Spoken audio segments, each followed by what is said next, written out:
Começar a recuperação é sempre um processo muito difícil.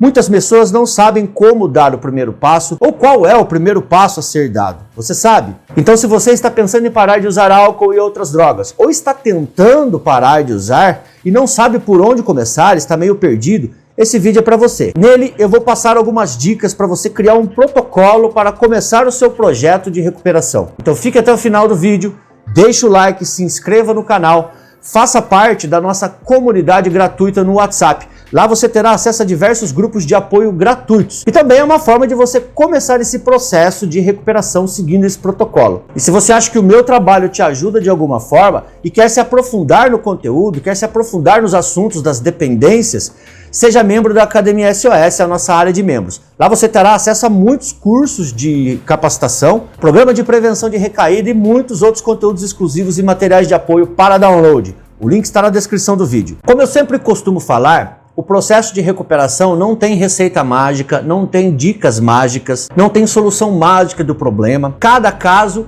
é um caso. A recuperação é individual, ou seja, nós temos que individualizar o processo de recuperação, porque a gente tem que considerar variáveis como sujeito, substância e contexto.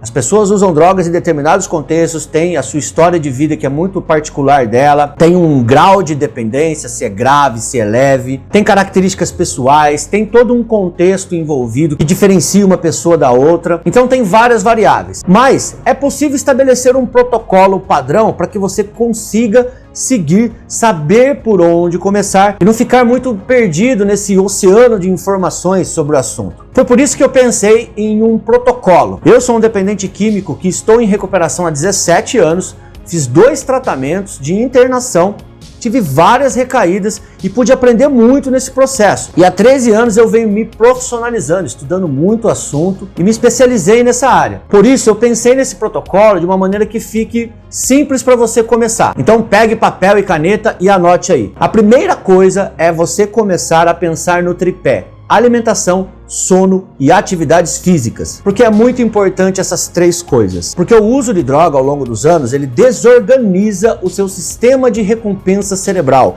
Ele desorganiza a neuroquímica cerebral. Importantes neurotransmissores como dopamina, serotonina, noradrenalina, que são responsáveis por diversas funções, tanto da nossa mente quanto do nosso corpo, ficam afetadas e prejudicadas por causa do uso crônico de substâncias. Então, internamente, você está todo desorganizado quando você está usando substância diariamente ou todo fim de semana. Sem contar que o uso de substância ele leva a um desregramento de vida. Então, a pessoa muitas vezes troca o dia pela noite, não dorme bem, a falta de sono desregula o nível de cortisol, que altera o nível de estresse da pessoa, a pessoa fica mais estressada, a pessoa fica indisposta. Quando a pessoa não dorme, ela passa o dia cansada. Então tudo isso afeta. Então a primeira coisa, quando você pensa em parar, é ser capaz de criar uma rotina em que você tenha hora para dormir, hora para comer, tente adequar a sua alimentação, se hidrate muito, beba água durante o dia, coma frutas, coma verduras. Tente fazer isso. Se for difícil, tente ajustar a sua realidade. Se você não consegue comer 100% bem, aquela dieta de nutricionista, tente acrescentar uma fruta por dia, uma salada, uma verdura, mas tente comer uma alimentação adequada, com os nutrientes que você precisa para funcionar bem. Tente não passar sem almoçar, não passar sem jantar, tente não trocar refeições, porque muitas vezes o que o uso de drogas faz é isso, a gente fica sem comer por várias horas. Por exemplo, a cocaína ela tira apetite, então a pessoa às vezes fica o dia inteiro sem comer, e isso faz muito mal. Então tente acordar, tomar um café reforçado, almoçar na hora certa, tomar um café da tarde, jantar e dormir na hora certa. Tenha um horário de sono. E comece atividades físicas. Se a atividade física é muito pesado para você, uma academia, puxar peso, correr, comece com pequenas caminhadas diárias de 20, 30 minutos. Você não precisa fazer tudo isso perfeitamente. Você precisa fazer. Feito é melhor que perfeito. O segundo passo desse protocolo é check-up médico, avaliação diagnóstica e medicação. Como está o seu estado físico e mental em termos de vitaminas, nutrientes, nível de cortisol, colesterol? Tudo isso é necessário para saber como o seu corpo está. Além disso, uma avaliação médica psiquiatra também para avaliar os sintomas decorrentes da interrupção do uso. Como você se comporta e como o seu cérebro se comporta quando você para de usar. Normalmente, quando a gente para de usar, o nosso humor oscila muito, a gente pode apresentar um quadro depressivo, um quadro ansioso, uma certa irritação, algum mal-estar físico. Então uma avaliação médica vai ser necessária para entrar com uma medicação adequada para esses sintomas. O médico pode entrar com uma suplementação, com uma reposição de vitaminas. Se o seu sono estiver desregulado, você não conseguir dormir, vai ser necessária uma medicação. Então lembra da tríade? Alimentação, sono e atividade física? Se você não tiver um sono bom, você vai ter que tomar um remédio para poder regular o seu sono. Você também vai precisar regular o seu humor, estabilizar o seu humor, porque uma das principais causas de recaídas no começo do processo é o humor. Uma hora ele fica deprimido, outra hora ele fica eufórico, ansioso, então é uma montanha russa e a pessoa não consegue lidar com essa oscilação súbita de humor. Então a medicação é necessária para estabilizar esse quadro. Terceiro passo, fortalecimento psicológico. A dependência psicológica é uma das mais difíceis. Normalmente a parte física ela é corrigida, ela passa nos primeiros dias das primeiras semanas, no máximo 30 dias. Depois fica a dependência psicológica. E aí que está o seu grande desafio. Você criar defesas psicológicas, fortalecer a sua mente para lidar com os pensamentos sabotadores, aqueles pensamentos sobre voltar a usar. Quando a gente para de usar, a gente começa a enfrentar uma série de dificuldades. E o pensamento em voltar é muito comum, porque quando eu estou naquele momento de crise, eu falo, pô, se eu usar uma dose aqui, se eu beber, ou se eu cheirar, ou se eu fumar um baseado, esses sintomas vão passar. Então, esses pensamentos são muito comuns no começo e precisamos criar estratégias de defesa, pensamentos defensivos. E como que a gente faz isso? Através da construção de uma convicção mais forte sobre o querer parar de usar. Uma construção da convicção do que se deseja ao parar de usar. O que você quer quando você parar de usar? Você só quer parar de usar para passar o sofrimento